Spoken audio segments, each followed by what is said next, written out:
안녕하십니까. 대불련 새해맞이 이문학 강좌를 맡은 훈민정음의 작가 박혜진입니다. 오늘은 지난주에 이어 훈민정음과 간경도감에 대해서 여러분들에게 이야기를 하고자 합니다. 사진을 보여주실까요? 지금 여러분께서 보고 계시는 부도는 속리산 복천암 동쪽 언덕에 있는 신미대사의 부도입니다. 신미대사께서는 1403년에 나셔서 1480년에 인멸하신 조선조 초기의 고승이고 대덕입니다. 지금 여러분들이 보고 계시는 산보집 안에는 그 신미 스님을 청하며 이런 얘기를 남겨두고 있습니다.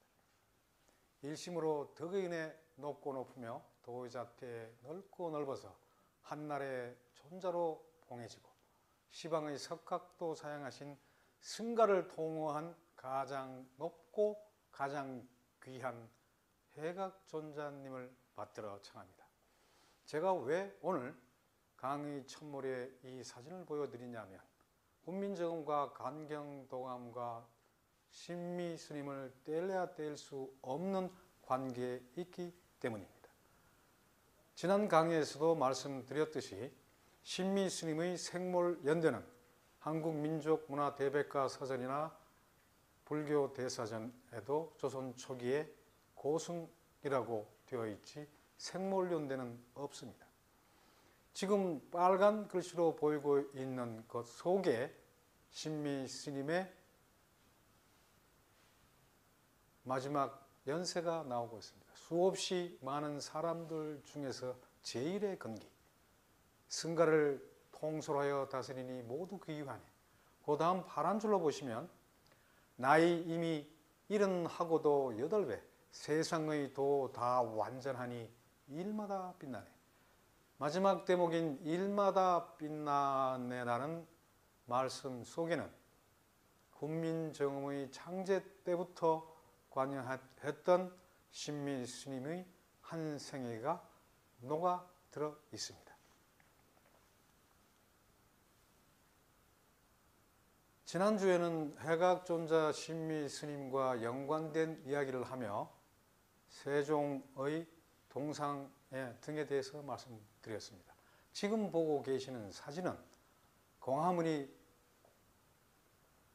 만들어지기 전에 촬영된 경복궁 전도입니다. 앞에 보시는 흥내문과 회랑부터 시작을 해서 뒷산세인 백악산 산세까지 경복궁의 오늘의 모습을 확인할 수가 있습니다.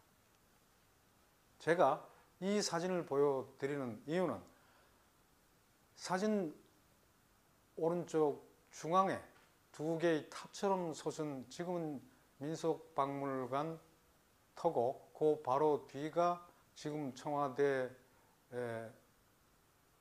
연관된 자리들입니다. 경복궁의 핵심 자리인 근정전입니다. 근정전 회랑에서 보면 오른쪽으로 백악의 산세와 왼쪽으로 인왕의 산세가 경복궁을 포용하고 있습니다. 좀 전에 보여드렸던 광화문에서 봤던 경복궁의 모습들 속에 세종이 1450년도에 작고하시기 한 해 전에 조선 왕조에서는 그 유래를 찾아볼 수 없을 정도의 파격의 불사를 일으킵니다. 바로 앞서 보셨던 사진, 지금은 대통령 관저가 있는 뒷산 언덕에 내불당을 짓습니다. 이 내불당은 세종께서 훈민정음을 만들어 두고 그리고 석고상졸과 오린청강 지곡 등을 간행한 뒤에 해각존자 신미에게 내린 선물과도 같습니다. 세종께서 내불당을 경복궁에 지을 때 해각존자를 보필하고 있던 둘째 아들 수양대군에게 이렇게 말을 했습니다. 이 말은 제가 훈민정음의 길을 15년 동안 작업하면서 세종의 마음속으로 들어가 본 것과 같습니다. 세종께서는 소통만이 국정 운영의 첫머리다. 어렵지만 평생을 두고 해결해야 할 숙명의 질문이고 대답이다. 훈민정음의 창제는 저는 조선 왕조를 관통하는 15세기부터 오늘 이 시간까지 어느 누구도 실천에 옮길 수 없었던 혁명이라고 생각합니다. 훈민정음이 없었다면 프랑스의 혁명이 있고 러시아의 혁명이 있고, 그렇다면 이 땅에서는 저는 이 땅의 가장 크나큰 혁명은 세종대왕의 1443년도에 간행하고 만들었던 훈민정음 창제라고 생각합니다.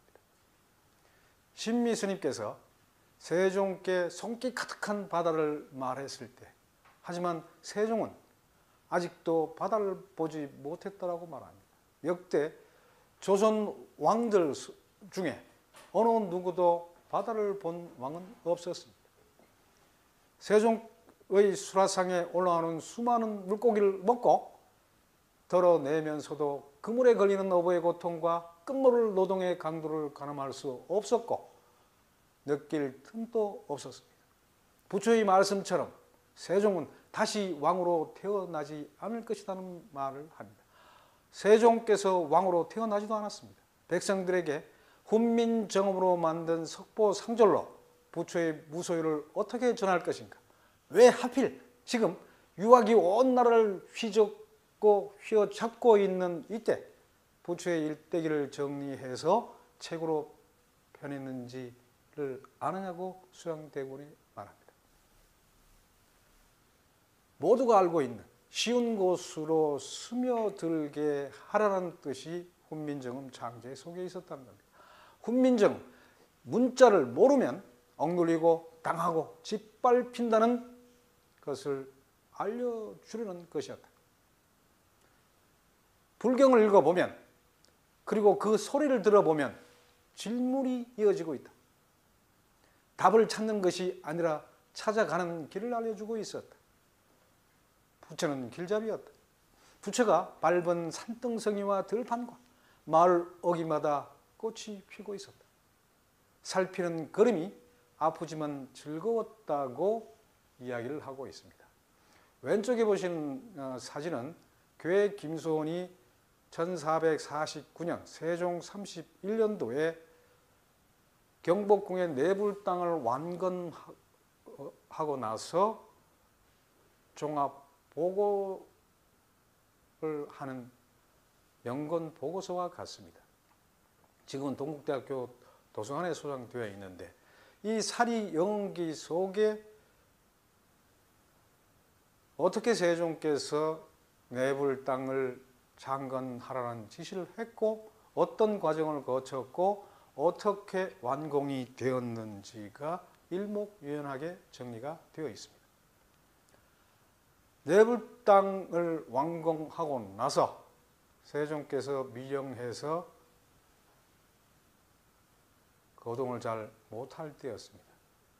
세종의 셋째 아들이었던 수양의 바로 밑동생이었던 안평대군이 마침 세종께서 돌아가시던 해 윤달이 들었습니다. 윤 1월 초하룻날 안평대군이 정음청에서 신미스님의 스승이었던 하모당 득통기화 대사께서 쓰신 현종론을 초주갑인자로 찍어서 올립니다. 이 책은 조선 불교의 꺼져가던 법 등을 다시 밝히고 있는 귀한 책입니다. 안평대군은 아버지 세종께서 병환을 딛고 일어나라는 염원을 담아서 이 책을 펴냈습니다. 지금 보시는 사진의 둘째 줄부터 마지막 줄까지의 글은 안평대군이 하모당 스님의 현종론을 펴낼 때 썼던 서문입니다. 이 서문 안에서는 또 다른 신미 스님과 그리고 내불 땅과 조선 초기 불교사가 어떻게 흘러갔는지를 짧지만 명료하게 정리해 두었습니다. 안평은 이렇게 서문 속에 이야기를 하고 있습니다. 유가와 석가의 차에 관해서는 옛사람이 논의한 것이 많았지만 하마당 득통의 논의처럼 심오하고 완벽한 것은 없었다. 실제로 무상을 터득했기에 문장에는 허튼 말이 없고 이치에는 억지로 지어낸 것이 없다. 실로 무상을 바탕으로 실상을 밝힌 것이라고 하겠다. 안평대군은 이 글을 수암 신미 스님의 당호이기도 합니다. 신미 큰 스님으로부터 받았다. 큰 스님께서는 이 책을 널리 펴서 세상 사람의 천지의 미혹을 면하게 해주려는 뜻을 품고 계셨다. 이에 이 용은 삼가 큰 스님의 뜻을 받들어 인쇄 출간한다. 이 하마당 득통기와의 현정론은 유자인 논리에 대응하는 둘도 없는 호불론과 같습니다. 이 현정론을 간행하고 나서 1450년도에 세종은 조선의 땅을 떠납니다. 54세였습니다.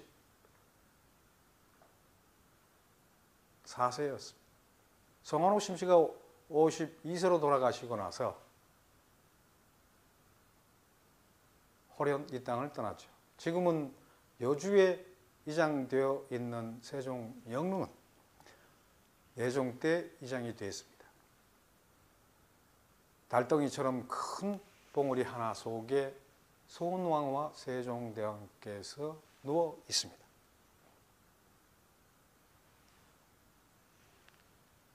세종께서 인멸하고 한참 뒤인 세조 때의 일입니다. 지금 보고 계시는 사진의 왼쪽은 매월당 김시습이 쓴 경복궁 내불당 영건과 연관된 사연입니다. 효령대군이 책을 사러 서울로 올라온 김시습을 세조께 추천했고 김시습은 열흘 동안 경복궁 내불당에서 모법연화경의 언해 사업을 도왔습니다. 매월당 김시습은 내불당에 모셔져 있던 승군부를 바라보며 은근히 군주가 맹목적인 불교 숭상을 염려하는 뜻을 내비치면서 사금을 채취해서 백성이 말할 수 없는 고통을 겪었고 불상조생의 망금을 허비했으니 이 불상이 과연 고통받는 백성을 위로하고 살려낼 수 있겠는가는 의문을 품습니다. 그가 내불당에 머물며 세종을 그리는 시를 한 편 남겼습니다. 세종께서 만년에 불교를 깊게 믿어 북악산 기슭에 암자를 지었지. 그 암자를 지은 것은 내불당을 이야기합니다. 그 내불당 조성을 하고 그 속에서 오린천강 지곡을 만들어 노래하는 사녀들에게 나눠 주었으나 다만 진한 술을 만들었지 중은 몰랐네라고 밝혀두고 있습니다. 이 시 한 편이 지금은 사라져버린 내불당의 중간 사연을 전하고 있습니다.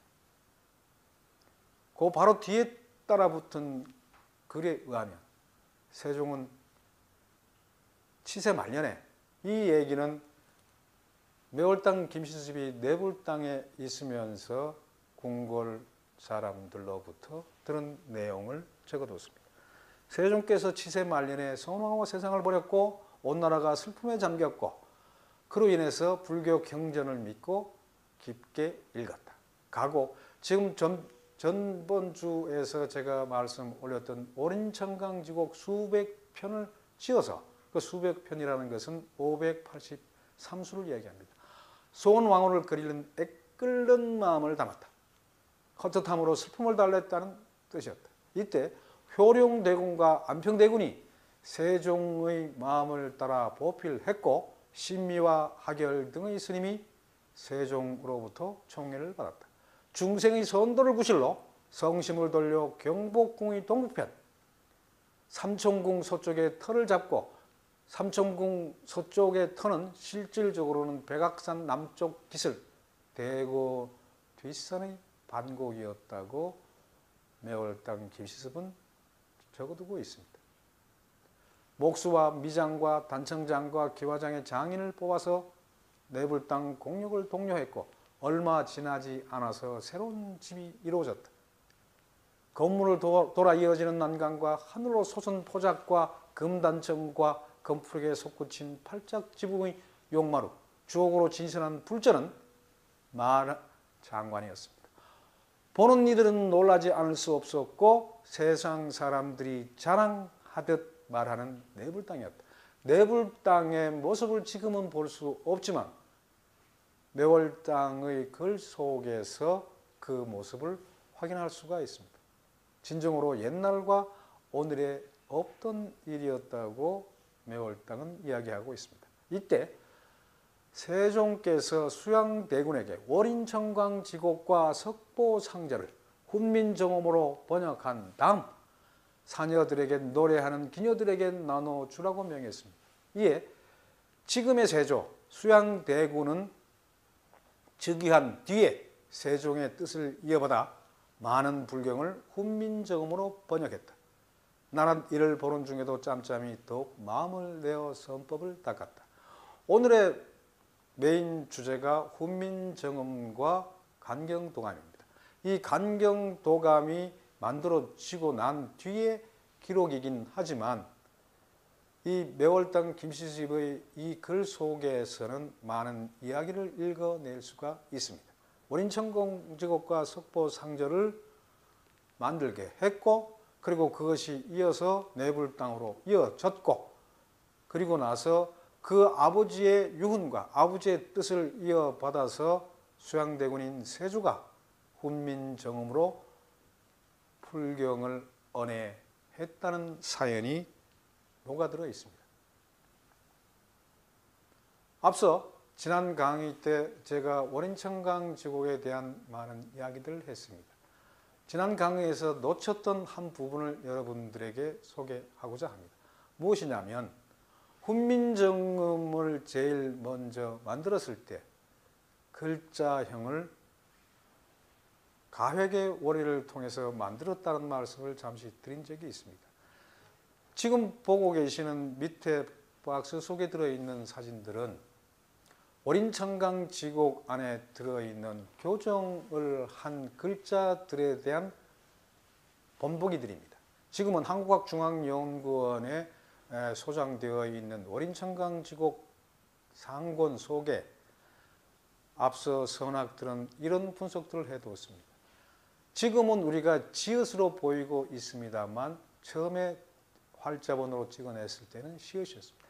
시읒이 지읒으로 수정을 하고 시읒이 치읒으로 수정을 하고 가획의 원리로 만들어졌던 이 자음들이 수정을 할 때도 절묘하게 활용이 되고 있습니다. 디귿이 티귿으로 넘어가고 비읍이 피읍으로 넘어가는 것들이 이러한 철저한 교정들이 노랫말을 펴내고 나서도 확인하고 있습니다. 보통 찍힌 면이 판 위에 종이를 얹고 눌러서 찍은 데에 비해서 수정된 획들은 도장을 찍듯이 활자를 물고서 찍었습니다. 인쇄된 글자를 물로 씻어내고 찍은 것으로 보입니다. 고친 받침을 가진 글자는 붓등이 찍힌 자리에서는 물이 스민 자국이 아직도 남아 있음을 확인할 수가 있습니다. 찬탄과 잔탄이라는 한자와 훈민정음이 오탈자 되어 있던 것들도 제대로 올바르게 수정을 해두고 있습니다. 앞서 보여드렸던 월인청광지곡의 교정 사례 그리고 훈민정음 해례본과 연관된 이야기들을 많이 전번주 강의했습니다. 지금 보고 계시는 사진은 경복궁 건정전과 수정전 일곽입니다. 한 영역 속에는 지금은 사라졌지만 집현전 학자들이 머물고 있었던 수중전에서 과연 어떤 일들이 벌어졌을까요? 이 수정전이라고 하는 집현전 안에서 앞서 말씀드렸던 훈민정음 해례본에 참여했던 8분의 학사들 물론 정인지와 신숙주와 박팽년과 성사문 이들이 남겨두었던 것은 세종이 영냉에 들고 나서도 단 한 건이 없었습니다. 그 사이를 메워주고 있었던 것은 신미 스님과 10분의 스님들이었습니다.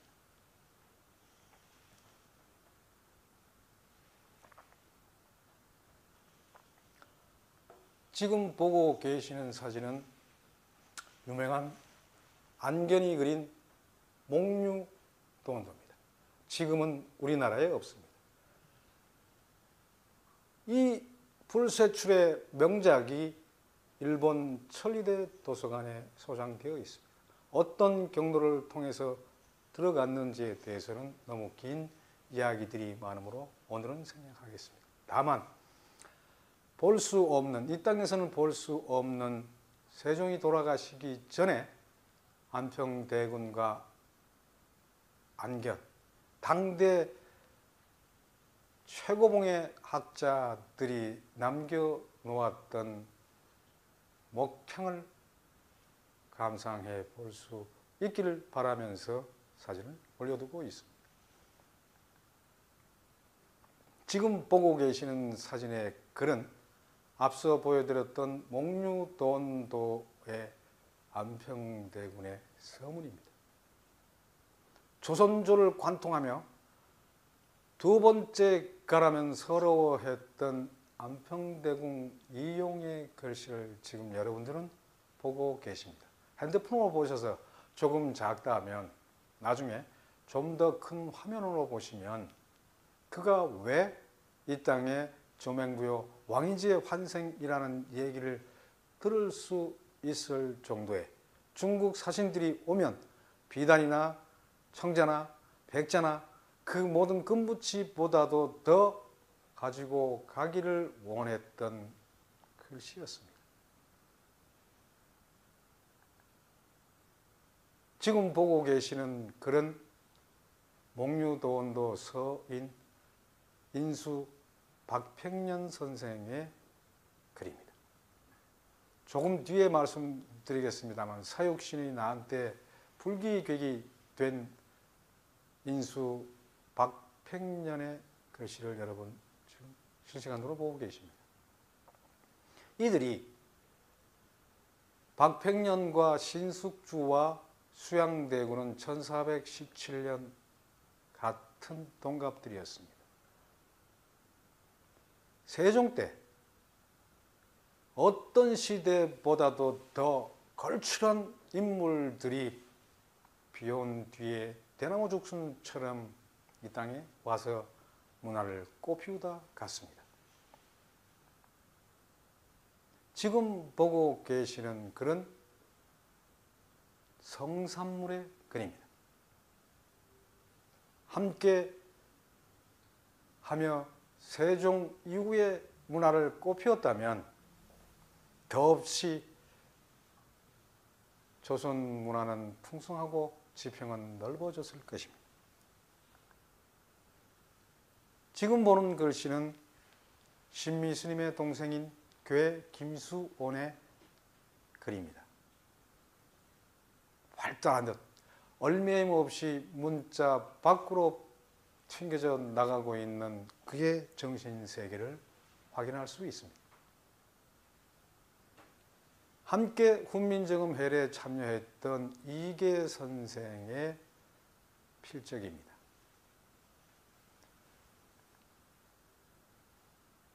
훌쩍 앞서 집현전 학사들이 써두었던 글에서 빠져나와 보면 지금 보고 계시는 이 글씨는 누가 썼을까요? 가만 들여다보십시오. 제일 우측 상단에 문종대왕의 어필이라는 글이 보입니다. 제 강의가 어렵고 힘들다. 당연합니다. 왜냐하면 15세기의 때에 한자로 쓰여 있는 바탕 자료들을 말씀드리다 보니 어려울 수밖에 없습니다. 저 또한 힘듭니다. 그러나 아무리 시대가 바뀌었다 하더라도 15세기 때에 기록되어 있는 역사를 얘기하려면 반드시 거쳐야 할 관문이기도 합니다. 어렵다 생각하지 마시고 조금 더 애정을 갖고 깊게 들어가 보면 새로운 세상은 분명히 열린다고 생각을 할 것 같습니다. 지금 보시는 이 글은 국립중앙박물관의 석각으로 보장되어 있습니다. 문종의 글씨입니다. 지금 보시는 글도 문종의 글입니다. 세종대왕이 8분의 대군을 두었습니다. 장자인 문종의 글씨가 어느 정도 경지에 들어가 있는지를 여러분들은 확인할 수가 있습니다. 제일 끝자락 소리상자를 한번 보십시오. 요즘의 명필들도 이 정도 경지에 가려면 꽤나 목물 많이 축을 냈을 것이고 벼를 몇 개 정도는 구멍을 내야지만이 경지에 다가들 수 있을 정도의 명필이라는 생각을 갖습니다. 이에 못지않게 앞서 보여드렸던 안평대군 이용과 그럼 그 중간에 있는 수양대군의 글씨는 또 어떠했을까요? 이 문종이 세종의 대를 이어 왕위에 오르고 나서 얼마 있지를 못합니다. 세종께서 문종에게 왕위를 물려주지 않고 둘째 아들인 수양대군에 물려줬다라는 가정을 해보면 물론 역사의 가정은 있을 수 없겠지만 아마도 조선의 도덕과 윤리는 땅바닥에 처박이지 않았을 수도 있지 않겠느냐. 지금 보고 계시는 요 동물은 근정전 어자에서 상월대에서 내려오다 보면 만날 수가 있습니다. 퇴청 무렵에 퇴근 무렵에 석양을 받고 눈 뜨고 보고 있는 얼굴들입니다. 오른쪽 쪽으로 쭉 빠져나가 있는 것이 품계석이고 이것이 바로 일화문으로 연결이 됩니다. 근정문에는 오른쪽과 왼쪽에 문인과 무인들이 드나들던 문이 따라 있었습니다. 이 일화문 문인들이 드나들고 의뢰 때 서 있었던 품계석을 내려다보고 있는 저 해태는 무슨 생각을 하고 있었을까요? 호련히 문종은 역사 속으로 가버립니다. 왕위에 있은 지 2년 4개월 만에 나이 39에 아버지를 따라가고 12살에 단종이 왕위에 오릅니다. 제가 훈민정음과 간경도감이라는 타이틀을 두고 앞서 이 말씀을 장황하게 하는 이유 중에 하나는 이 극한의 슬픔과 고통이 앞으로 이어질 간경도감과도 훈민정음의 역사와도 앞과 뒤가 연결되어 있기 때문입니다. 지금 보실 사진은 강원도 영월 청룡포의 사진입니다. 지금 배가 하나 한 척 메어져 있죠. 옛날에는 절해 고도였습니다. 배를 띄우지 않고는 나올 수도 없고 들어갈 수도 없는 이 청룡포에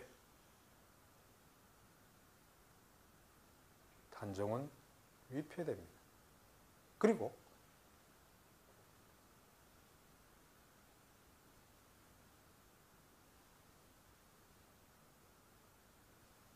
세조가 쿠데타를 통해서 왕위에 오르죠. 17세 노산군으로 죽으면서 그가 남긴 시가 한 수 이 청룡포를 휘감고 돕니다. 관풍 매중로에 올라서 할아버지 세종과 아버지 문종을 떠올리며 쓴 시는 한밤중에도 소쪽새만 솟졌다 소뚜껑을 두들기듯 피맺힌 울음을 울고 있는 한 마리 한 맺힌 새에 대한 모습을 연상할 수 있을 것입니다. 한 마리 한 맺힌 새 궁중에서 떠난 뒤 외로운 몸 짝없는 그림자 푸른 산속을 헤맨다. 밤이 가고 밤이 와도 잠 못 이루고 해가 뜨고 해가 져도 가슴속 한 풀리지 않아. 소쩍새 울다 잠든 새벽 달빛만 짙다. 피 뿌린 듯한 봄골짜기 지는 꽃 붉어서 아파라. 이렇게 붉어서 아픈 지는 꽃이 되어 단종은 가고 있습니다. 하늘에 귀가 있는가? 이 아린 독백 듣지 못하는가? 걱정 많은 이의 몸 귀만 홀로 갈까? 누가 또 나를 찾아오지 않을까? 그 애끓는 어린 왕의 사연이 이 시 속에 들어와 있습니다.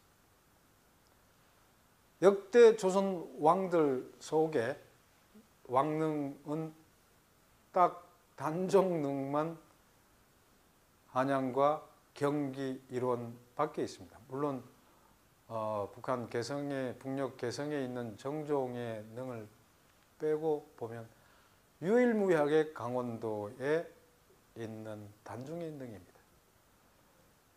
성물도 별로 없고 어몽도가 거두었던 그 피막힌 울음과 절규를 통해서 죽을 때도 이렇게 슬프게 갔습니다. 그렇게 단종은 가고 그 영혼을 달리기 위해서 매월당 긴시습이 또 나서서 지금은 공주 갑사에 위패를 모시고 매월당이 제사까지 올립니다.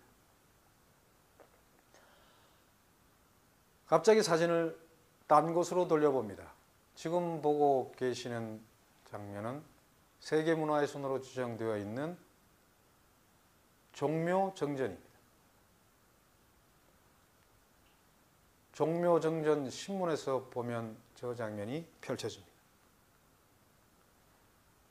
안으로 들어가 보면 19분의 왕의 신의가 모셔져 있습니다. 지금 보고 계시는 장면은 종묘정전이 아니라 종묘영령전입니다. 왜 제가 이 사진을 훈민정음과 강경도감이라는 것 속에 밀어 넣냐면 지금 보고 계시는 영년전에 모셨던 왕의 신의와 앞서 보여드렸던 종묘정전의 신의가 틀립니다. 종묘정전의 제1실에는 태조, 제2실에는 태종, 제3실에는 세종, 세종 곁에는 문종이 없고 세조가 들어와 있습니다. 제4실을 차지하고 있는 분은 세조입니다. 그럼 왼쪽에 보이시는 것이 그 왕들의 신의를 모셔둔 곳입니다. 위에 지금 보고 계시는 영령전은 정전에서 한참 더 올라가는 곳 속에서는 왕권이 약했던 분들이 신의가 모셔져 있습니다. 여긴 문종도 있고 단종도 맺어져 있습니다. 아들과 아버지가 죽어서 신의가 재회를 하고 있는 듯한 이상을 지울 수가 없습니다. 지금 보여드리고 계시는 슬라이드는 이 사진은 쿠데타를 통해서 왕위에 오른 수양대군 세조의 어핀입니다. 그를 잘 들여다보시면 단 한 번의 장난도 없고 피를 가지고 농피를 하지도 않습니다. 아주 정직하게, 아주 담백하게 자기의 있는 성정 그대로를 글 속에 남겨두고 있습니다. 이 글 또한 국립중앙도서관, 국립중앙박물관의 석각으로 보장되어 있습니다. 앞서 보여드렸던 문종과 안평대군과 수양대군 세조의 이 글은 아버지 세종의 아들들이 하나같이 명필이 없고 학문의 경지에 들어있었다는 것을 증명하고 있습니다. 지금 보고 계신 사진은 세조의 어진이라고 명명된 그림입니다. 지금은 해인사 성북박물관에 보관되어 있습니다. 이 어진이 훈민정음 강경도감과 어떤 연관을 가지고 있는지는 조금 뒤에 말씀드리겠습니다. 지금 보고 계신 사진은 세조의 어진 초본입니다. 1929년도에 이당 김은호 화백이 마지막 어진을 모사하면서 남겨두었던 조선 역대 왕의 유일무이한 어진 초본입니다. 지금까지 조선 왕조를 끌고 왔던 왕들의 어진 초본은 몇 남아있지 않습니다. 전주 경기전에 남아있는 태조 이성계 어진과 그리고 훌쩍 넘어와서 세조 어진을 보고 계시는데 이것 외에는 영조 때까지는 임금의 어진이 남아있지 않습니다. 한국전쟁 때 부산으로 메시고 내려갔다가 모두 불에 타서 남아있지 않습니다. 창덕궁 희정당에 있던 그 바로 뒤편에 있던 선원전에서 이당 김은호 화백이 1929년도에 모사하며 남겨두었던 이 초본 하나가 근래에 발견되어 지금은 한국고궁박물관에 소장되어 있습니다. 가만히 들여다보시면 세조의 어진, 세조의 얼굴 모습을 유추해 볼 수 있습니다. 혹자들은 이렇게 얘기를 합니다. 어린 조카인 단종을 잘라내고 왕위에 오른 그 무수한 영화고 소설이고 그 장면 속에는 폭군으로 나오고 더할 수 없이 악한 왕의 모습들을 하고 있습니다. 그러나 저는 훈민정음의 길 그리고 또 훈민정음과 연관된 자료들을 찾아보면서 과연 세조가 폭군이었고 악군이었을까라는 생각을 지울 수가 없습니다. 가만히 들여다보시면 세조의 얼굴이 속에서 아버지 세종과 백부인 효룡대군의 모습까지도 읽어낼 수가 있습니다.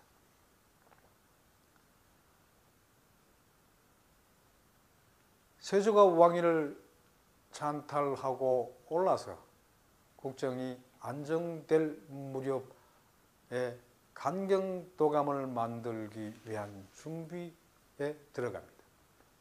간경도감이 1461년도에 설치가 됩니다. 그보다 몇 년 전에 세조의 명을 받은 시민은 수미 스님과 월출산 도갑사의 수미 스님의 탑과 진영이 남아 있습니다. 지금 왼쪽에 보고 계시는 진영은 대각국사 의천대사의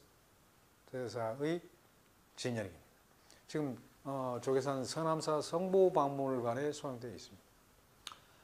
해인사에서 50벌의 대장경을 찍어내라는 세조의 명을 받고 대각국사 의천께서 수건사업의 산물이었던 신편제종교장 총록, 원종물류 서건사님 등의 글을 신미스님은 살폈습니다. 고려 때 교장도감과 대장도감을 만들면서 엉망진창이었던 문헌을 온전한 상태로 정비한 의천께서 47회의 짧은 생애를 살았지만 긴 생애가 녹아들어 있었습니다. 의천의 스님께서 발언한 인연의 달빛을 450년이 지난 오늘에 와서 비단에 술을 놓듯 빛나고 있었습니다. 여러 생애를 거쳐 쌓은 덕이 기시 되고 날개가 되었습니다. 신미대사의 꿈은 짧게 끝나는 여정이 아니었습니다. 바람이 거세고 풍랑이 산과 같아도 훈민정음의 길은 흔들리질 않았습니다. 훈민정음은 조선의 온 백성과 함께하는 꿈꾸는 달이고 정성을 쏟아부어 만든 그릇이었습니다. 나만의 그릇이 아니라 뒤에 올 이들과 함께 쓰고 채울 수 있는 그릇, 체험과 비움이 넉넉하고 빌 정도의 그릇입니다. 국책기관인 강경도감과 그를 통해서 번역되어 나오는 불경언의 시작이 세조의 반원을 통해서 시작이 되고 있습니다. 지금 보고 계시는 사진은 해인사에서 세조와 신미, 수미, 하결, 학스님 등이 조선에서는 처음으로 국책사업으로 50벌의 인경사업을 하는 그 과정에 대해서 신미 스님의 동생인 교회 김승원이 남긴 글입니다. 이 글은 지금까지 정장관 전서라든지의 일부만 소개되어 있었습니다. 이 교회 김승원의 대장경 50권을 인경했던 이 글은 사간장에 속해 있었습니다. 세종이 돌아가시고 나서 이 좀 전에 보여드렸던 의천 스님의 그 뜻을 이어받아서 새로 만든 문자인 훈민정음으로 장경을 번역하겠다는 프로젝트를 실천에 옮기고 있는 이야기가 이 대장경 인경발 속에 들어 있습니다. 이 해인사는 이 땅에 둘도 없는 세계문화유산들입니다. 샘슨이라는 미국의 언어학자가 1980년대에 이런 얘기를 합니다. 모든 문자는 종교를 타고 흐른다. 종교를 타고 흘러온 부처님의 말씀을 담은 이 그릇이 해인사, 가야산 해인사 안에 보장되어 있습니다.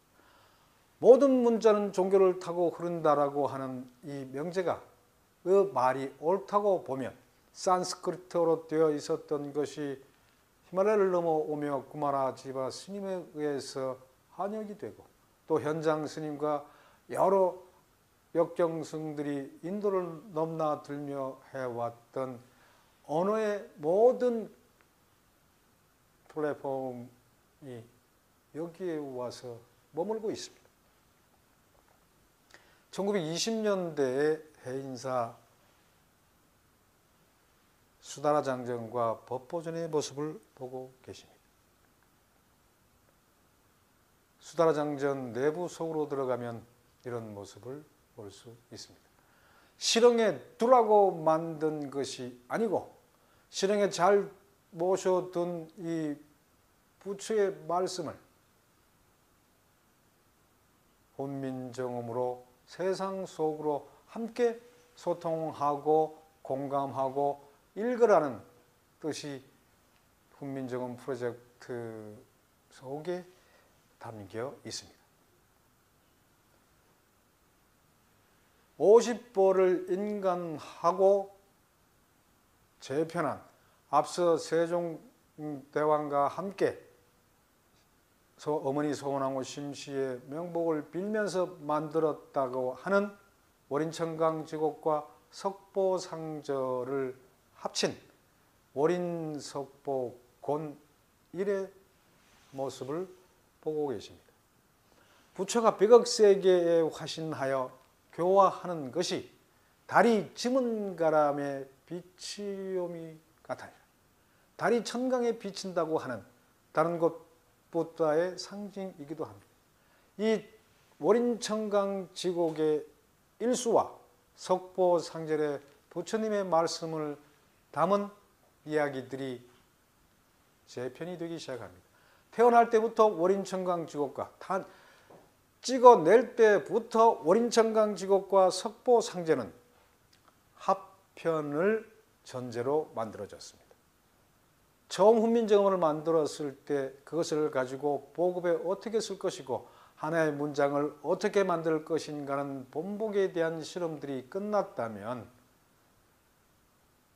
수양대군이었던 세조는 아버지의 유언을 등에 업고 훈민정음 보급에 박차를 가하기 시작했던 첫머리가 월인석보가 되는 것입니다. 그럼 이 월인석보를 재편할 때 앞서 보여드렸던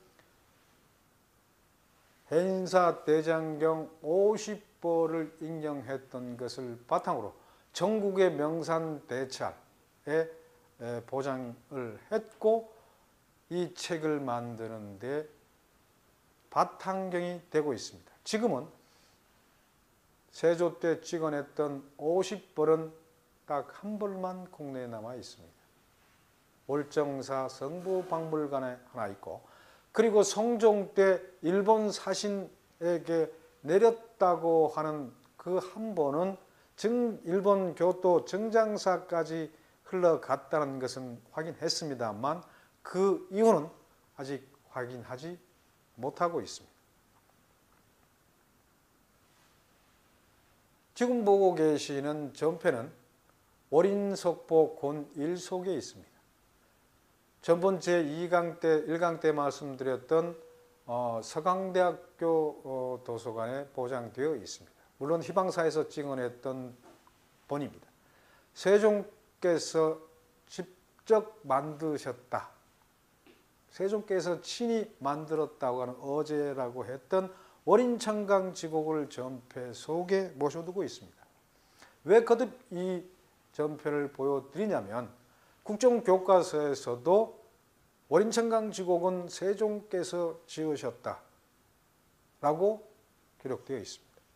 정사를 쫓아가서 쓴 것에 대해서는 이의를 제기할 생각은 없습니다. 하지만 세종께서는 세종 25년부터 1443년부터 왼쪽 눈은 거의 실명 단계에 있었고 사람들을 잘 알아보지 못했다라고 세종실록에서는 기록하고 있습니다.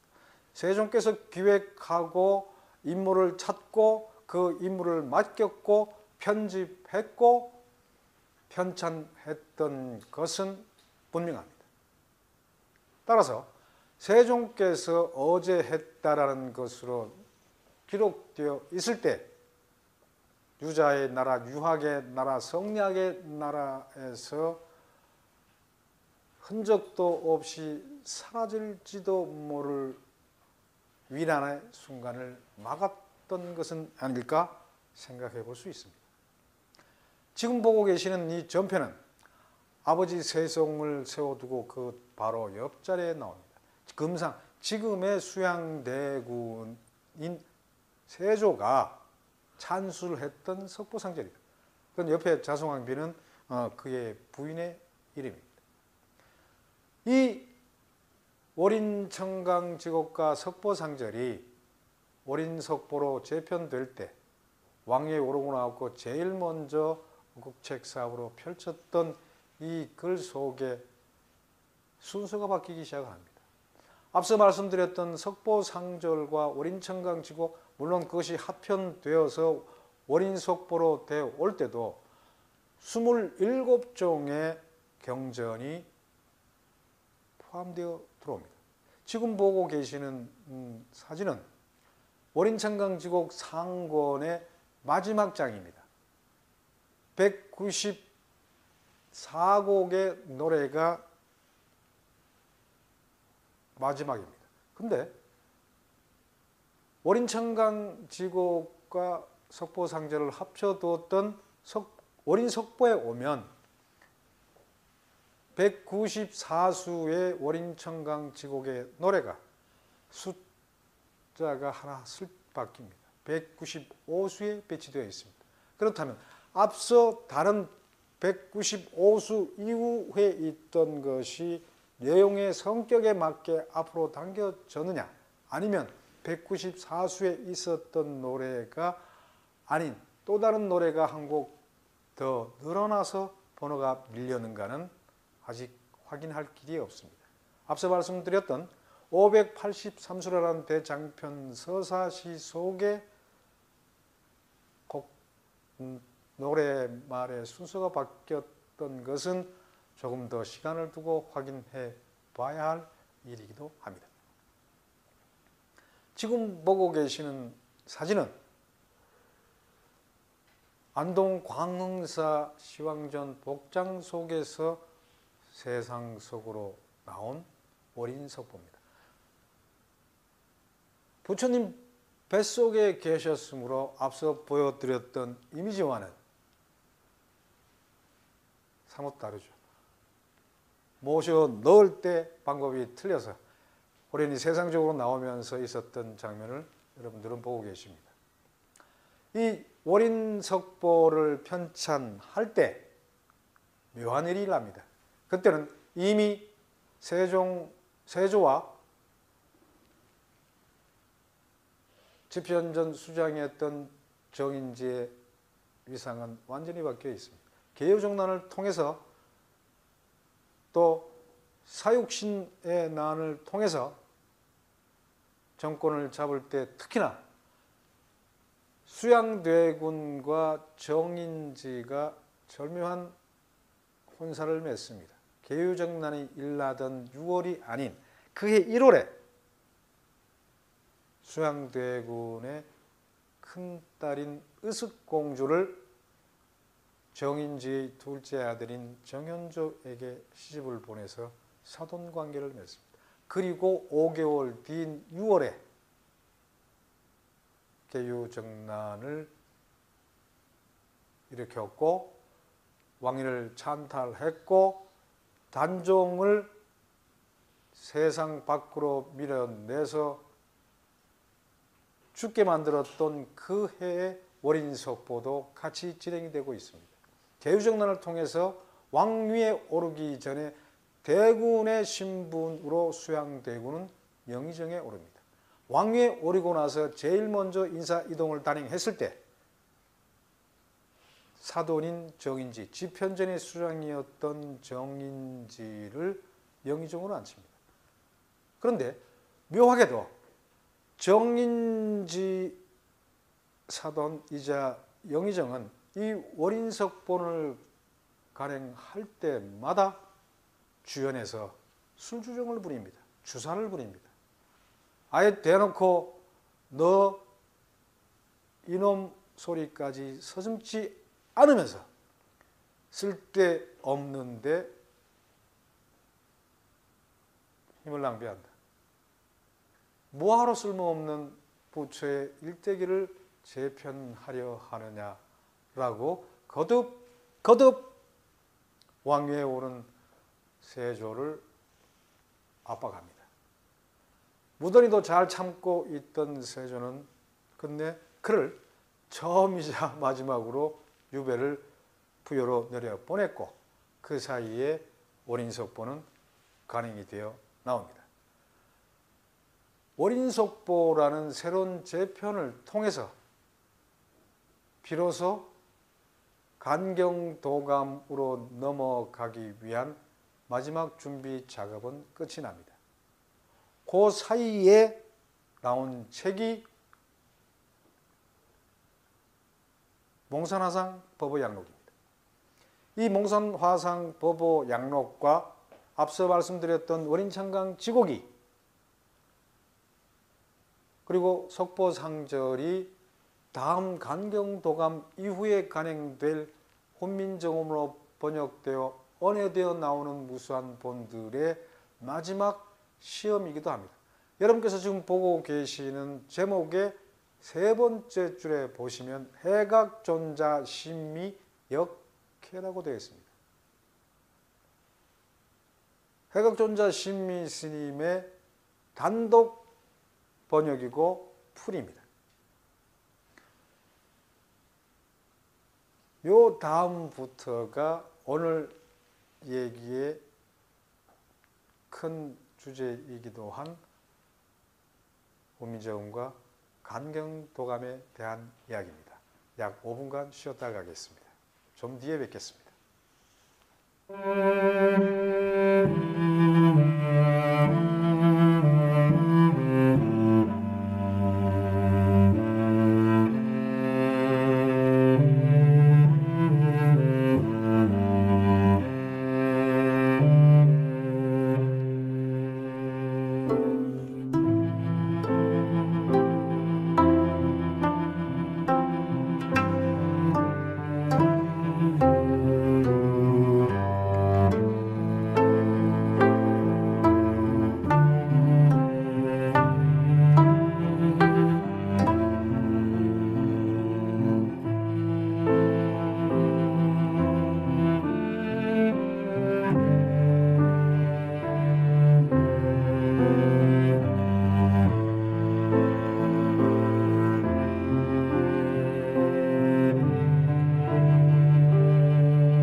물 한 모금 먹고 왔습니다. 이 간경도감을 이야기하기 전에 징검다리 하나를 넘는다는 게 이토록 쉽지가 않습니다. 다음 사진을 보여주실까요? 이 몽산화상 법오양록은 1459년 월인석보가 완간이 되고 난 이후 1460년, 그러니까 세조 6년 정월 보름에 해각존자 신미께서 역해한 언해서입니다. 선서입니다. 이 몽산화상 법오양록 속에는 마지막 대목에 나홍대선사께서 원나라 휴암에 가서 이 책을 가지고 온 몽산화상의 법어를 메시고 왔던 내용까지도 포함이 되어 있습니다. 귀중한 선서 중에 한 권 안에 앞서 간 선덕들의 발자취가 남아 있습니다. 냇물을 하나하나 건너가듯 지공 스님의 발자취가 나홍 스님에게로 이어지고 나홍 스님의 발자취가 무학자초 하무당 득통기화를 건너 1459년 조선의 이 땅에서 몽산화상 법어양록으로 꼽히고 있습니다.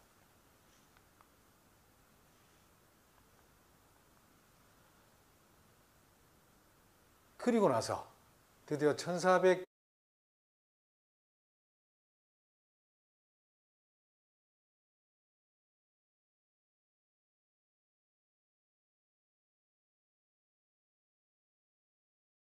능엄경 언해를 번역할 때의 전 과정을 주에다가 밀어놓고 있습니다.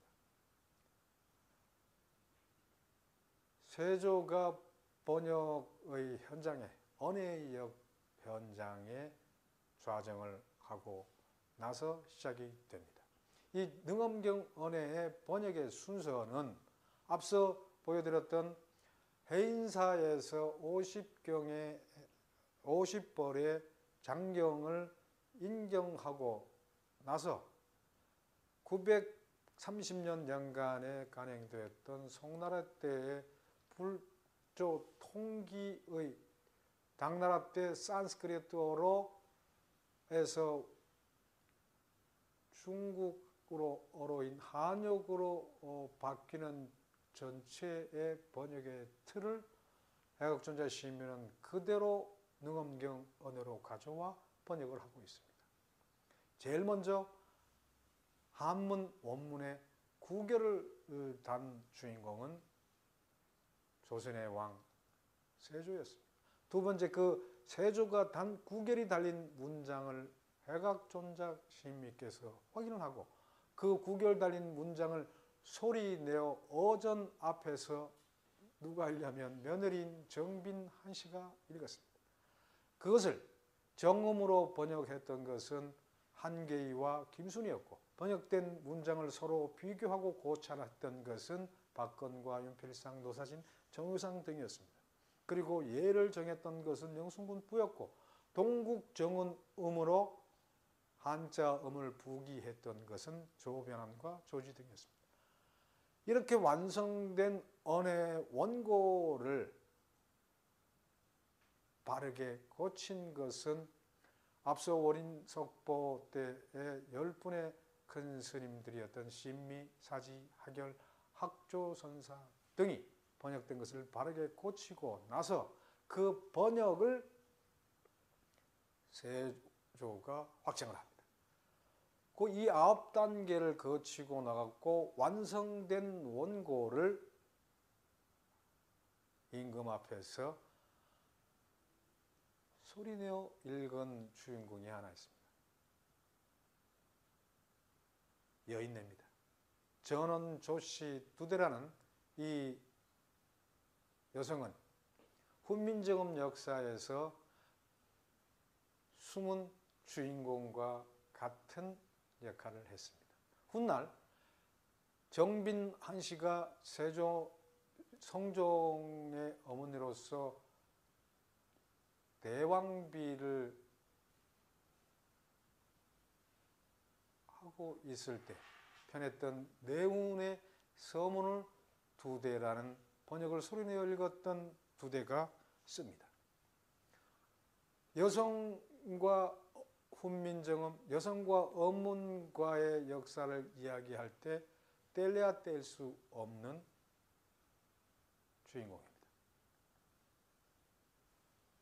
지금 보시고 계시는 사진은 앞서 말씀드렸던 능엄경 언해의 세조 서문 속에 들어있습니다. 오른쪽 제일 첫 번째 줄을 보시면 동행해각존자 등이라고 되어 있습니다. 조선의 국왕인 세조는 아예 해각존자 등의 선사들을 동행이라는 두 단어로 표현을 하고 대접을 하고 있습니다.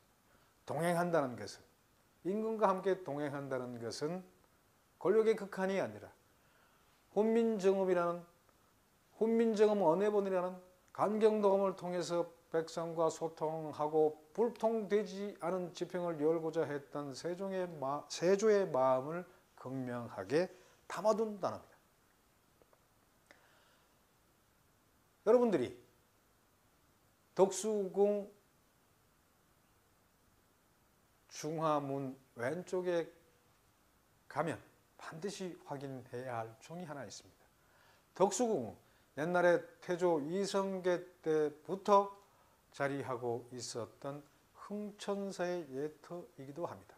지금 광명문이라고 하는 현판 밑에 매달린 종이 하나 보이실 겁니다. 흥천사 종입니다. 그런데 이 흥천사 종 안에 능엄경과 뗄래야 뗄 수 없는 묘한 사연이 종의 허리에 종기에 기록되어 있습니다. 얼핏 놓치고 흥천사 종이니까 보물이고 조선 때 만든 범종이니까 하고 다 스쳐 지나갈 수도 있습니다. 그러나 잠시 발걸음을 멈추시고 한 걸음 더 들어가 보십시오. 들어가 보시면 종기를 확인할 수 있습니다.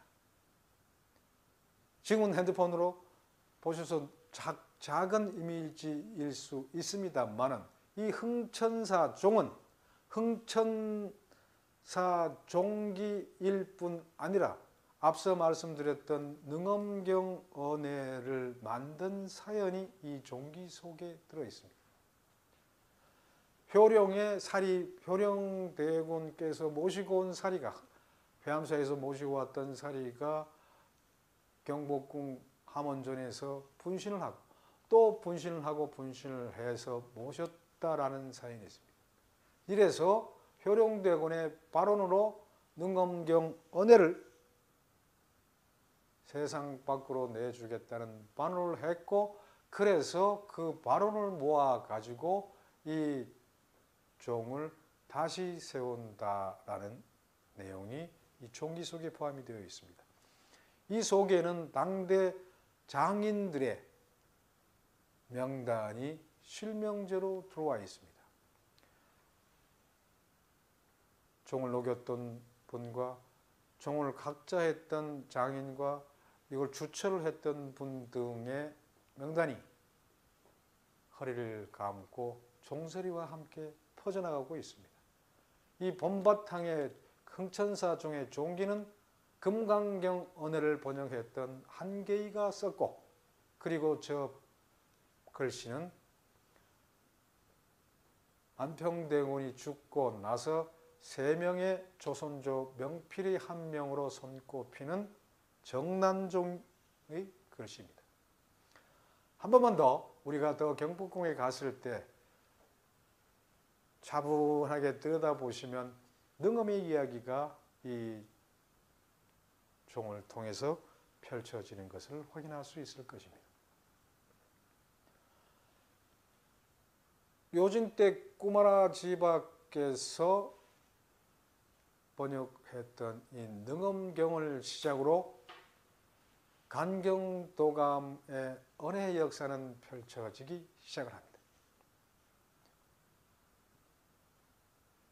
그리고 호련 금강경이 들어옵니다. 모법 연학의 1461년 세조 8년에 능엄경 언해가 시작이 되고 그 다음으로 이어지는 것이 모법 연화경 언해입니다. 이 모법 연화경 언해는 줄여서 법화경 언해라고 하는 것은 석보상절에도 일부가 번역이 됐고, 그리고 월인석보에는 완역이 되어 있었습니다. 근데 어떻게 보면 이 금강경 전에 모법 연화경, 법화경은 3번의 단계를 거쳐서 훈민정음 초기 때부터 훈민정음이 보급되고 훈민정음이 확산될 때까지의 전 과정을 품에 안고 있는 부처님의 말씀이기도 합니다. 부처님께서 71살에 설법하셨다는 철정의 법문이 이 훈민정음을 통해서 이 땅에 스며들고 있음을 확인할 수 있습니다. 이 법회 인유분 보고 계시는 사진의 금강경의 제1품 법회 인유분에서 시작된 이 금강경이 훈민정음 번역 언어의 역사에서 왜 중요한 시점 속에 있냐면 이 경을 만들 때 회각존자 신미 스님이 회갑을 맡습니다. 세조가 그때는 간경도감에 계시질 않고 회각존자 신미는 속리산 복천사에 내려가 계셨습니다. 금강경이 언해되고 난 그 해에 세조가 원행을 시작합니다. 오로지 회각존자 신미를 만나기 위해서 서울을 뜹니다. 그 서울을 뜨기 전에 하나 분명히 훈민정음 역사에서 그리고 조선 초기 불교사에서 꼭 확인해야 할 귀중한 책이 한 권이 있습니다. 근데 이 책은 아직도 세상 밖으로 나오질 않았습니다. 어떤 책이냐면 여러분이 지금 사진을 통해서 보고 계시는 회각존자 신미 스님의 시곤을 모은 사한전방이라는 책입니다. 아직 이 책이 찾아지지는 않았지만 이 책이 세상 밖으로 나온다면 조선 초기 불교의 역사는 더 풍부해질 것이고 특히나 훈민정음의 역사는 다르게 기술될 것이라는 확신을 버릴 수 없습니다. 이 신미 스님의 사한전방이 세상 속으로 나올 수 있었던 근거가 되는 것이 홍길동전의 저자인 허균의 문집속을 통해서입니다. 홍길동전이라는 훈민정음으로 만든 걸출한 소설의 저자이기도 했던 허균이 삼척부사로 가 있을 때 부처님 전에 절을 했다는 이유로 파직을 당해버립니다. 이 세조의 명으로 편찬된 저는 이 책이 어보가 찍혀 있는 것으로 보고 그리고 안견에 그림이 들어가 있는 것으로 봤을 때 신미 스님의 회갑에 맞춰서 간행된 것으로 추정하고 있습니다. 허균이 1607년도인 선조 43년 여름에 삼척에 있었습니다. 삼척 부사로 있었을 때 사헌부로부터 부처의 아첨했다는 참론을 당했다는 이유로 탄핵을 받아가지고 직을 박탈당하고 시골로 돌아갈 때의 일이었습니다. 불상 앞에 절을 올렸다는 이유로 사헌부에서 탄핵을 해버립니다. 요즘이라면 이런 일들이 일어날 수 있었을까요? 조금 뒤로 가겠습니다. 그 시골로 돌아가는 길이 마침 지평을 지나게 되어서 이웃의 어른이었던 양산울 선생의 별장에 가게 됐고 그때 이생이라는 이름 자를 만났는데 이름은 잊었고 그가 책을 한 권 들고 와 보여주었는데 그 표제에 사한전방이라고 쓰여 있습니다. 펴보니까 세조 때 총애를 받고 있던 승려인 신미의 시곤이었다. 김소원이 설을 했고 그때 당대인 사가서거정과 강희안과 강희맹과 성임과 이숙소 등이 시를 지었고 모두 손수 글씨를 썼고 자는 누가 했는지 알 수 없다. 글씨는 앞서 흥천사 종기를 썼던 정량종이 썼고 요 다음 제목이 참 재밌습니다. 안견의 그림인 석가와 미타로 끝을 맺었다. 그 그림이 아주 미묘했다. 마지막에는 어새 하나가 찍혀 있는 고물이었다. 종이 200장을 주고 바꿨고 펴보니 조정주의 문장이 웅건했고 글을 썼던 분들도 당대 모두 이름을 드나린 분이었다. 극히 귀중한 것이어서 감히 그 사이에 입을 놀릴 수 없다. 조정주의 웅한 문장을 봤던 이 사한전방을 오늘 이 강의를 듣고 있는 모든 분들이 널리 사발통문을 돌리셔서 이 땅에 찾을 수만 있다면 더없이 훈민정음의 역사의 지평은 넓어지리라 생각합니다. 그 다음에 능엄경, 모법 연화경, 또 금강경을 시작으로 해서 무수한 언해 불전들이 펼쳐지고 간행이 되어 나옵니다.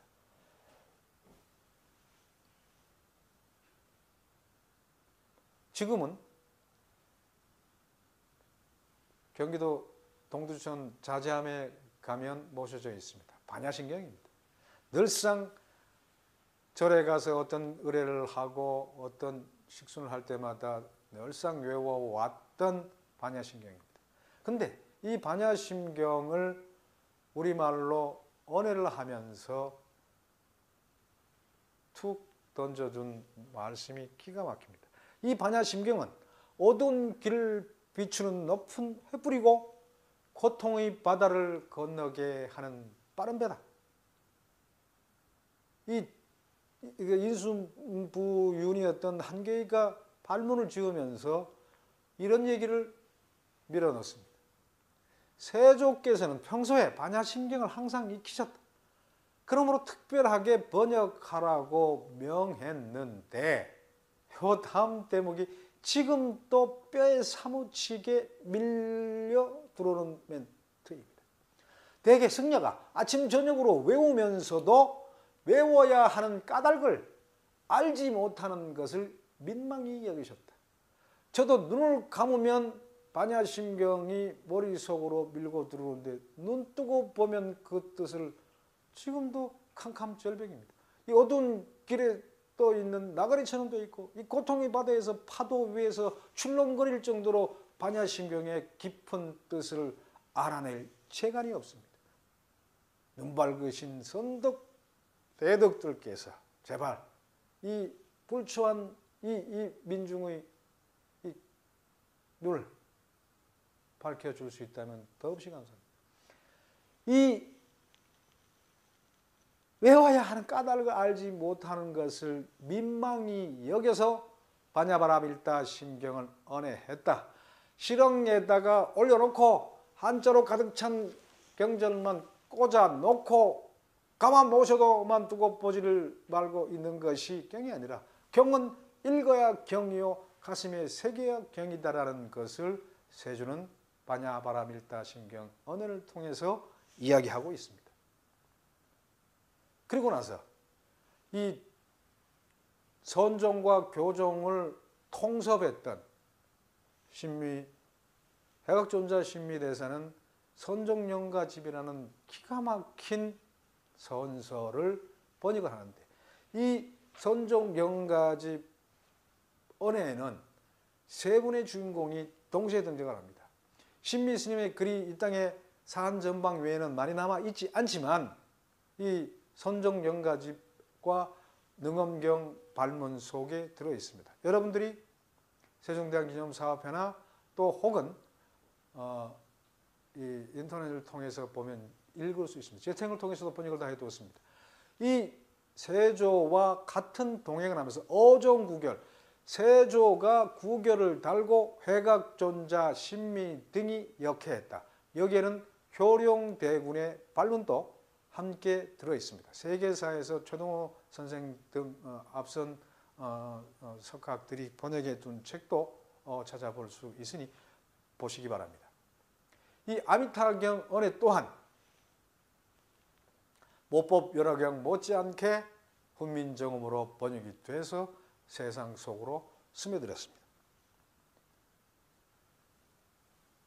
요 마지막 이 아미타경을 언해할 때 판하의 글씨를 목판에 바탕 글을 쓴 안해라는 이분의 글 또한 당대 조선 중기를 넘어올 때 명필 중에 한 명으로 꼽힙니다. 우리가 원인속보 안에는 앞서 말씀드렸던 27종의 경전들이 들어있다. 아미타경도 들어있고 지자경도 들어있고 모법열애경도 들어있고 약사유리강 열애 본원경 등이 들어있습니다. 세조가 복촌사로 찾아갈 때에 남겼던 최고의 벼슬을 가진 정의품성, 지금은 나무가 나이를 잡수셔서 날개 죽지가 부러졌습니다만 볼 수가 있습니다. 여러분께서 보시는 이 속리산 법주사 전경입니다. 금동미륵 대불 앞에 탑이 한 솟아 계십니다. 팔상전입니다. 저는 속리산의 팔상전이 왜 세워져 있을까를 유심히 생각을 합니다. 이제는 세계문화유산으로 등재가 되어서 더 격이 올라간 이 사찰 안의 팔상전은 왜 세워졌을까? 앞서 월인석보와 석보상절을 이야기할 때 8개의 목차를 타고 흘렀다. 부처님께서 룸비니에서부터 구시나가르의 인멸에 드실 때까지의 전체 목차가 팔상도였다는 것을 기억하실 겁니다. 그 목차의 8그림이 이 팔상전 안에 동서남북으로 내중고주 안에 모셔져 있습니다. 이 땅에 다시 없는 스투파의 스투파라고 생각할 수 있습니다. 이 고개를 세조가 넘어갔습니다. 말을 타고. 이제는 터널이 뚫려서 이 길로는 차들이 다니긴 합니다만 이제 휴양림으로 바뀌고 있는 중이죠.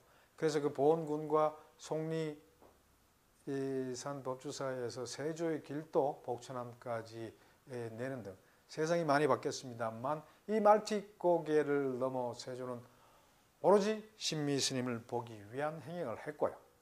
그리고 나서 지금 보고 계시는 이 모연문이라는 편지글입니다. 신미스님을 뵙고 올라와가지고 세조가 백악존자에게 보낸 편지글입니다. 그리고 나서 세조가 두 번째로 행행을 했던 것이 강원도 오대산 상우사입니다. 지금 보고 계시는 사진은 오대산 상원사를 중창하며 만든 어첩 속의 일부입니다. 지금 도장이 찍혀 있는 것은 세조의 관인입니다. 불제자 조선국왕 이후의 수결, 사인과 같이 들어있고 그때 불사에 내려보냈던 단청할 때 쓰는 채색과 쌀과 정포와 정철 등의 물목 등이 들어있습니다. 이걸 보시면 한문본과 언해본이 같이 들어있습니다. 이제는 국보로 승격이 됐습니다. 여기에 제일 먼저 사진 제일 우측에 보시면 신미 스님의 수결이 있습니다. 둘도 없는 수결이었고 이것이 확대를 해보면 유일하게 남은 신미 스님의 유목입니다. 또 다른 어첩들이 이렇게 월정사 성보박물관을 휘감고 돕니다. 보시고 계시는 이미지가 수양대군 세조의 어필, 이것은 자성왕비의 낙관, 그리고 그때 모셨던 상원사 종이 이 땅에서 성덕대왕 신종, 에밀레종이라고 하는 성덕대왕 신종보다도 더 앞선 이 땅에 가장 오래된 상원사 종을 상원사 중창을 할 때 해각존자 신미의 제자인 하결스님이 안동에서 모시고 와서 지금까지 남아 있습니다. 어깨 위에 이두로 종을 조성한 사인을 확인할 수 있습니다. 전설처럼 내려오는 유두 하나가 깨졌다라고 하는 모습도 볼 수가 있습니다. 비천상은 이 땅에 다시 없는 둘둘의 비천. 이 비천상들 속에 그 위에도 이 상원사 중안에는 그 당대 악기들의 모습들이 펼쳐져 있습니다. 세조가 해각존자 신미께 보낸 이 편지글 속에 많은 얘기들이 들어있습니다. 지금 이 이미지가 복천사에는 없고 한국학중앙연구원에 이와 다른 본 하나가 보장되어 있습니다. 그리고 원각경을 언해해서 지금 보고 계시는 지금 파고다 공원 안에 유리 속에 들어가 있는 원각사탑을 보고 계십니다. 이 원각사탑 4층 이 면석, 지금 부처님께서 인멸해 드신 이 모습 뒷 속으로 원각경 언해를 모셔넣습니다. 탁본을 보면 이렇습니다. 이 원각사탑도 이제는 더 긴밀하게 지금 원각사 비는 교회 김소원의 글씨를 새겨 넣은 비입니다. 그리고 광릉으로 세조가 호련 세상을 떠나버립니다. 그리고 이 세조가 광릉에 들고 나서 그러니까 1461년도에 설치되었던 강경도감은 1471년 딱 10년간 존속을 하고 성종 때 역사 속으로 사라집니다. 이 성종 때에 사라지기 전까지의 법맥을 이을 수 있었던 것은 학조와 하결대사가 신미스님의 유언을 받들어서 함께 작업을 했던 종들을 보고 계십니다. 앞서 보셨던 종은 낙산사 종인데 지금 불타고 새로운 종으로 조성이 되어 있습니다. 불타기 전의 모습입니다. 지금 모습은 봉선사 종입니다. 봉선사 종에도 앞서 흥천사 종에서 보셨던 것과 같은 장인들의 이름들이 수록되어 있습니다. 6.25 한국전쟁 때 불타기 전에 봉선사 모습을 보고 계십니다. 저 산 바로 왼 뒤쪽에 작은 건물 하나가 세조의 어진을 모셔놓은 영각입니다. 지금의 모습입니다. 이 모습은 1480년도에 인멸해드렸던 해학존자 신미스님의 부도입니다. 역사서에서는 신미스님을 이렇게 평가해 두고 계십니다. 김순의 형은 큰 스님이다. 세상에 전하는 신미가 바로 공인형이다. 문장이 웅건하고 필력이 높아 그 당시 따를 자가 없었다. 웅문거필 일시부적. 이 한 문장 안에 해학존자 신미 스님의 전 생애가 축약되어 있습니다. 성리산에 있으며 복천함에서 성불했다. 돌종의 사리를 모셨고 가뭄이 들면 기우제를 지냈다. 지금 코로나 바이러스 팬데믹이 전 세계를 휘감고 있습니다. 넉다운이 되어 있습니다. 대면을 할 수 없어 비대면으로 여러분들에게 이 강의를 전해드리고 있는 제 솔직한 심정은 얼굴 마주보며 좀 웃기도 하고 조금 더 밀도 있는 이야기를 나누고 싶은 마음 금할 수가 없습니다. 여기에서 신미 스님을 마지막으로 푸른 연꽃이 피는 새로운 세상이 열리기를 바라는 마음 간절합니다. 아무리 바이러스가 창궐을 하고 만나지 못한다 하더라도 소리가 소리를 물고 넘어갈 수 있다면 새로운 소통과 위안과 평안이 가득한 세상은 오리라 생각을 합니다. 훈민정음과 강경도감, 훈민정음 창제와 연관된 얘기를 두 번에 걸쳐서 여러분들에게 말씀드렸습니다. 코로나 바이러스 팬데믹이 잠물려들고 났을 때 좀 더 밀도 있고 깊이 있게 이 얘기를 전할 수 있는 날이 오기를 바라겠습니다. 지금까지 긴 시간 쉽지 않은 이야기 들어주셔서 고맙습니다. 이만 강의를 마치겠습니다.